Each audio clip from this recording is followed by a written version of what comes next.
What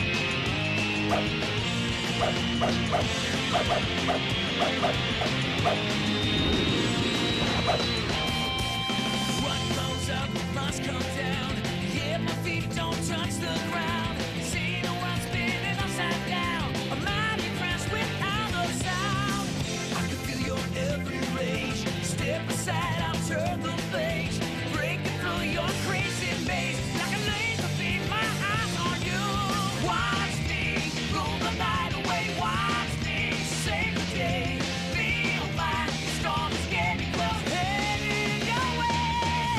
Sonic heroes. Sonic heroes. Find you, confine you, defying your blade. Sonic heroes. Sonic heroes. Setting the stage for the heroes play. Sonic heroes. Give us a reason and we're on our way.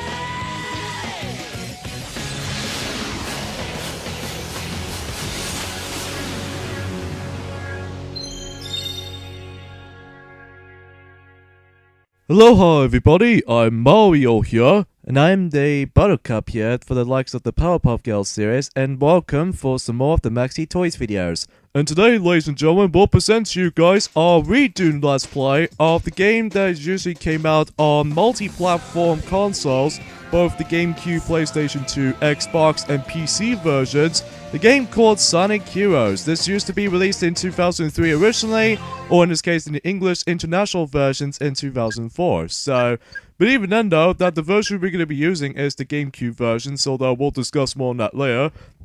Because first things we want to talk about is that the reason why that Mario decides to say that we decide to do a redo Let's Play of Sonic Heroes is because originally me and Knuckles did manage to tackle for this game way back in 2012, and he probably knows that the original playthrough was no longer with us anymore. And plus, judging by the fact that they consist of two different things. For one, is that the quality itself was pretty horrendous, and also the commentary usually heavily borrowed from rip-offs from the other YouTube Let's Players out there. So that's why we're essentially going to be doing a redo Let's Play on this, and even then the quality still looks pretty, well, let's just say, let's hopefully we actually just make the quality even much more nicer than the likes of last time. So even then, no need for camera recording. So anyways, let's go ahead and get started while selecting our new file right there. And by the way, this was after when Kingdom Hearts 1 came around on the PlayStation 2. That right off the bat though, we can actually select up to 99 files selection, which is kind of a lot of files system for this Sonic game has to offer. But anyways, at the start of the game, you're actually going to be selecting either the 1-player mode, 2-player mode, extras, and options menu, just like how it does in Sonic Adventure 2. However, the biggest difference though is that you can actually press the Y button to actually see the Chow button, the Omochao icon. Because what that tells you is that basically he tells you about this mode actually functions as. So even then though, we're not going to be exactly showcasing these extra stuff how this game offers. But however though, the main focus of this Let's Play entirety is the fact that we're going to on to single player mode. However though, unfortunately though, much like Sonic Adventure 1 and especially Sonic Adventure 2, that we actually did showcase off the extra stuff how this game offers, sadly that's not the case on Sonic Heroes, unfortunately, because we haven't exactly got into the confirmed of the any other extra stuff how this usually offers. Maybe we will one day, but not now. But even then though, we'll never know until we actually decide to choose it or not. And so, basically we jump into 1-player mode, and even then though, we can actually select either the story mode or tutorial mode. But even then though, as we mentioned this earlier, we'll be most likely focused on story mode. So, basically story mode behaves exactly like how it does in Sonic Adventure 2, though we're actually going to be playing those team segments. So even then though, except the fact that in Sonic Adventure 1 you could be selecting playing through 6 different gameplay styles with 6 different playable characters. As for Sonic Adventure 2, you can only select up to like 3 different gameplay styles. However though, in Sonic Heroes you actually have yourselves 4 different teammates as from the get-go. You actually start things off with Team Sonic, starring Sonic, Tails, and Knuckles. Team Dark usually start things off with Shadow Rouge, and including a newcomer into the Sonic universe, E1 through 3 Omega. And Team Rose usually start things off with Amy Rose and Queen the Rabbit from Sonic Advance 2, and even Big the Cat. And finally, the Team Chaotic starring Espio the Chameleon, Charmy Bee, and Vector the Crocodile ever since Knuckles Chaotix and Sega Mega 32X. So even then though, that these are the only newcomers into the 3D style of Sonic gameplay style, so even then though, we must well figure that out. So obviously that since how it does it from you know, in Sonic Adventure 1 and especially Sonic Adventure 2 Let's Play, we'll go for these teams in this one particular order, starting from Team Sonic and finish all the way towards Team Chaotix. But there's going to be more to it this time around, which we'll get into that in a bit later. But anyways, as you can see there, we actually got ourselves 000s on the bottom part of the team's selectable characters. Is that what that means is the percentage progression. So even then though, that we'll discuss more on that later. So let's go ahead and get started with Team Sonic.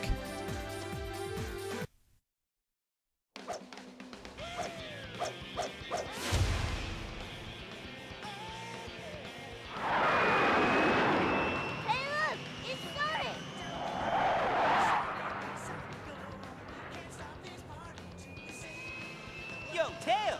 Long time no see! Sonic, check this out!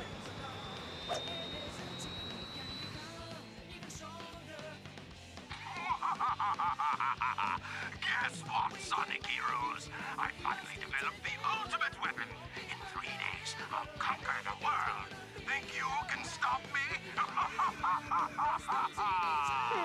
Sounds like an invitation to party. What are we gonna do, Sonic? No worries. We've got this one. Ha! Think I'd miss this? Time to crack that Eggman wide open! Yeah, let's party!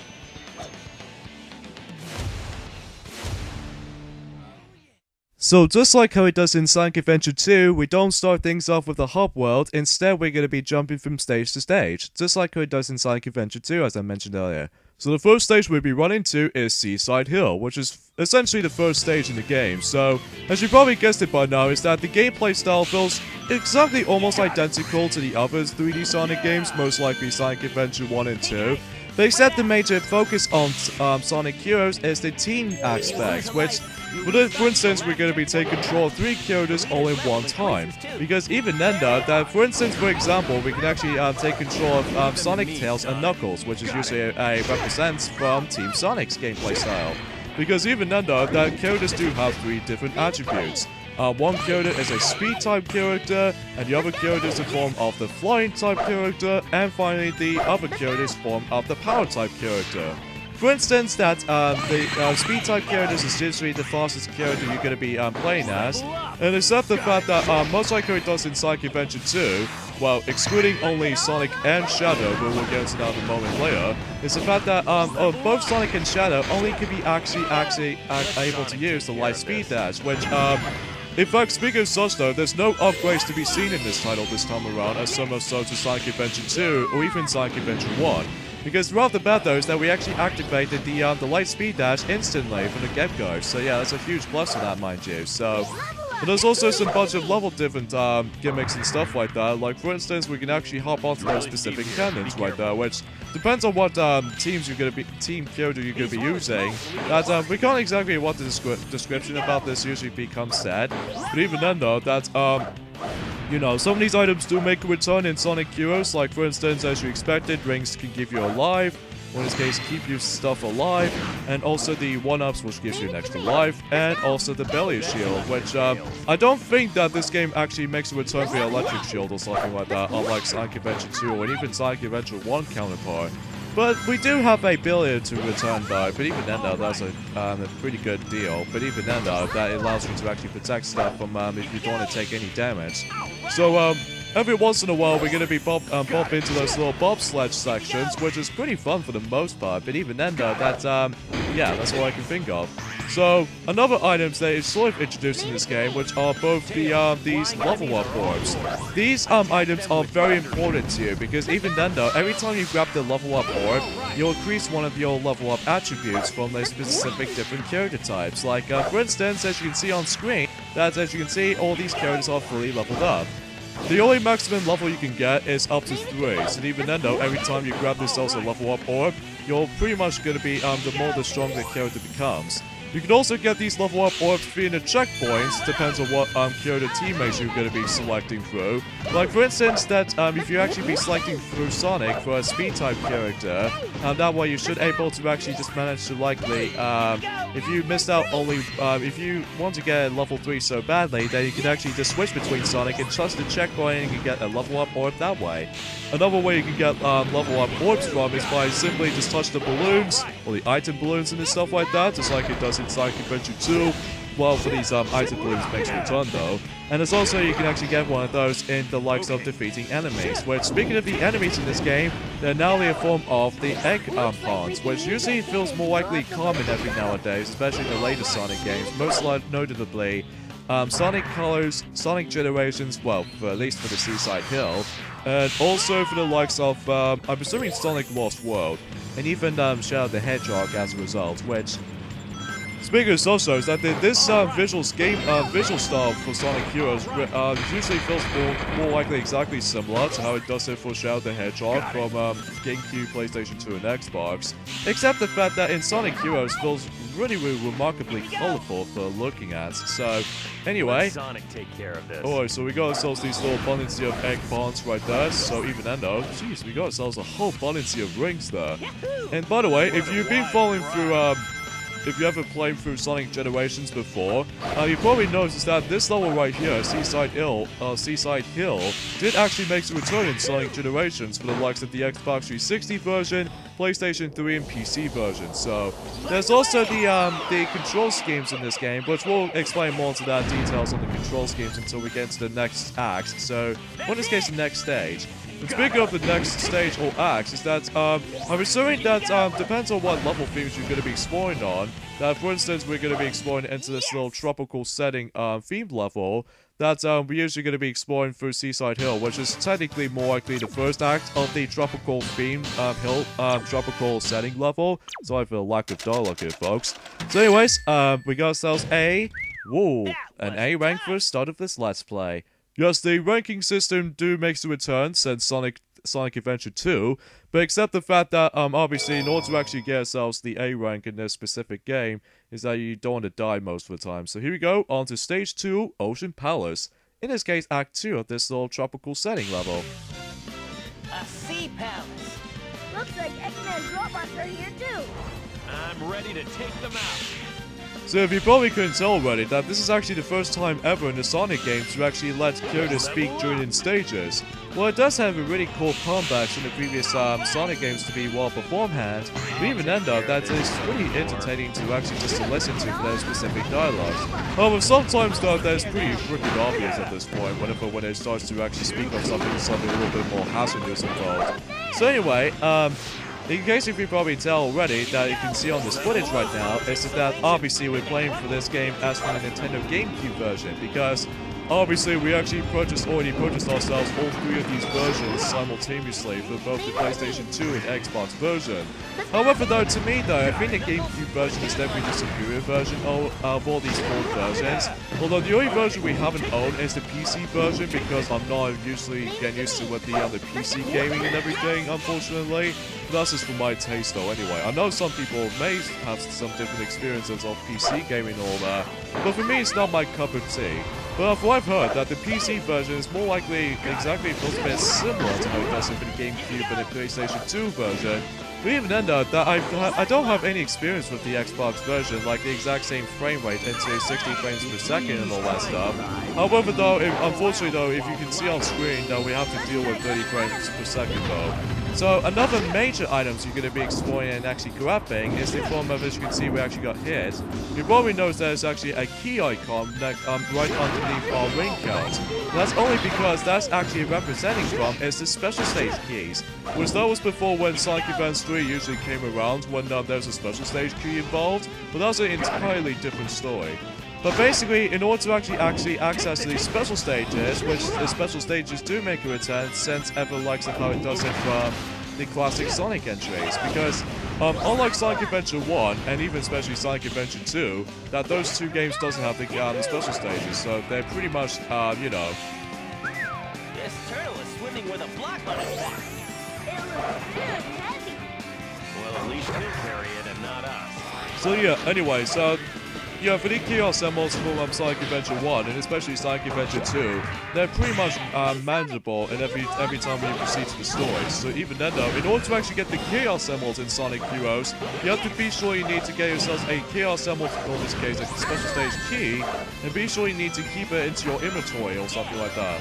However though, it's the only thing about the that makes it a little bit more trickier to get the special stations this time around, unlike it does in Sonic 1, Sonic 2, Sonic CD, and Sonic 3, and Knuckles and all that kinds of etc. stuff.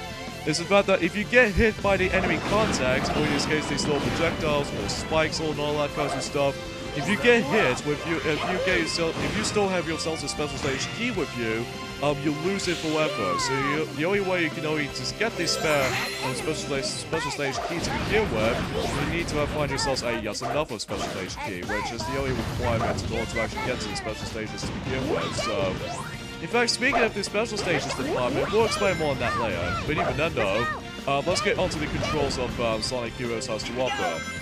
Now obviously, since we're going to be playing through the Nintendo GameCube versions, and even then though, we discuss onto this stuff. You move around with the unlock stick as usual, A is to jump, and the B button can actually perform as the action button. However though, the new set of buttons we have to work on, and that was the form of the X and Y buttons, or if you ever played the PlayStation 2 version, it was considerably the triangle and circle buttons, and the original Xbox version, which I believe is considerably the Y and B buttons. And that's for the action button for the PlayStation 2 version, and especially the Xbox One, Xbox the original version, is the form of the PlayStation 2 version is the square button, and also that the original Xbox version is more likely the X button, which is kind of more likely an odd design kind of situation.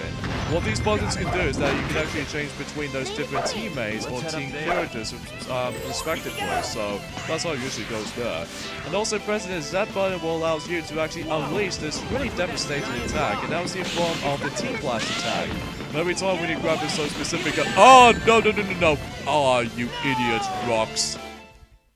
There goes our first step of the playthrough. It's a really great start to do this particular beginning part of this Let's Play. Even especially noticeable how, compared to how it does it from, you know, it's kind of weird though actually, considering how the fact that once we actually just managed to proceed to the beginning part of the game, that sometimes we always ended up dying in the beginning, which is kind of a missed opportunity here.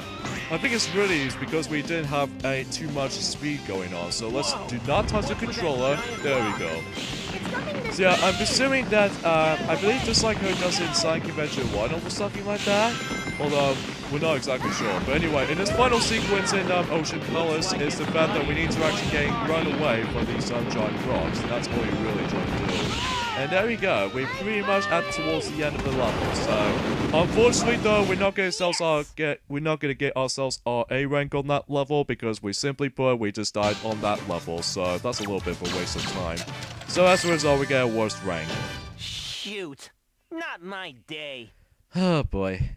So yeah, just like how it does in Sonic Adventure 2, that the E rank is definitely the worst rank in the game. So, oh well.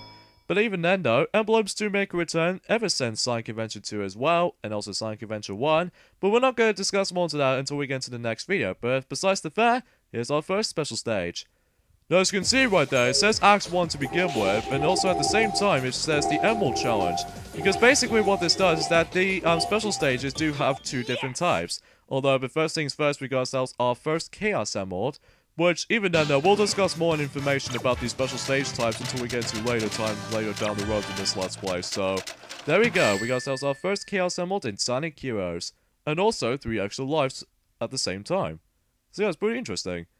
So I believe we're going to be moving on into pursuing the first boss in the game, specifically for Team Sonic mode. Stop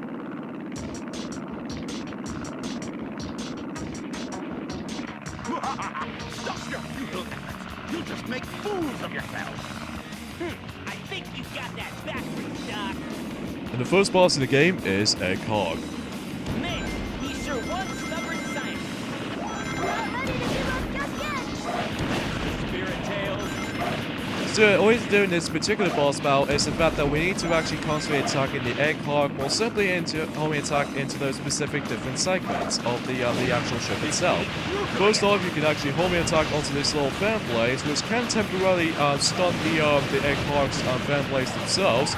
even though it will take a little bit while to get used to just to attack the actual thing itself. However, this another thing I need to point things out though is that this is actually the first time ever in a Sonic game you can actually the enemies now have rocking health bars. So even then though, this is always important to actually get yourselves some level up orbs just to begin with, because even though that if you constantly get yourselves these level up orbs at the same time, that the more the character stronger it becomes. So, like for instance, that if we start things off with level 0 for these specific characters throughout the entire game, that if you probably notice we actually become weak, or in this case pathetic at first. But as soon as we actually get ourselves even more, level up orbs, then basically we can actually become even much more stronger than it used to be. So, anyways, let's go ahead and just, whoa, that was way too much of these little, level up for Tails. In fact, I believe we actually fully leveled out Tails now, so even I know that we can actually do more things. Ah, god. So yeah, in order to actually access to this Team Blast attack is by simply just pressing the Z button, or the white button on the original Xbox version, and especially noticeable in the PlayStation 2 version is because what in the world? Okay, that's a bit weird. Anyway, oh wow, that was a massive attack. Especially consists of this Thunder Shoot for Tails. But we're pretty much done with this, so hooray for that. So yeah, that's it for the first boss in the game. So I'm glad how to end things off here, folks. So join me and Buttercup next time on Let's Play Sonic Heroes. Is the fact that we moved on into this next stage. And how in the world do we go C rank? I think it's probably because we spent in the battle for way too long. But anyways, I believe the next stage we're going to be running to is Grand Metropolis Zone. So see you guys then. Later, fellas.